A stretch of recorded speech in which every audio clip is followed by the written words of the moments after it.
Kung malinis na yung windshield sa harapan, syempre kailangan linisin din natin yung windshield natin sa hulihan, di ba? So gagamitin natin to ng first gear glass polish non-acid base. Tingnan nyo to. Ano bang tawag dyan? Watermarks? Ganyan ang tawag ng mga pasosyal sa mga ganyang marka sa salamin. Oil film naman ang pinapauso ng mga inchik ngayon kung ano nung tinatawag dyan. Pero isa lang ang tawag dyan talaga sa marka na yan. Acid rain marks. So ang gagawin natin, tatanggalin natin. Ayan o, binuhos ko na. Para nasa ganun, mas madali ko siya matanggal. At saka ito, kung mapapansin nyo, hindi na ako nag-gloves eh. Kasi non-acid base naman siya, so hindi siya corrosive. Hindi siya nakakasugat ng balat.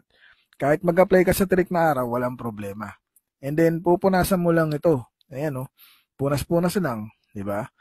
Ngayon, kung hindi ka pa satisfied, pwede mo naman ulitin yan eh. Hanggang sa makuha mo yung best result na gusto mo. Kasi non-acid base naman siya, wala namang problema doon.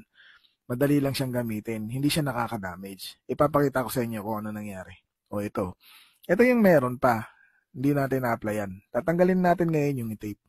Ayan, natanggalan natin yung tape. Pinunasan ko. O, kung makikita nyo, ito yung na-applyan natin. Natanggal na yung mga watermarks, acid rain marks, at saka oil film na tinatawag ng mga incheck. Ito, first gear glass polish.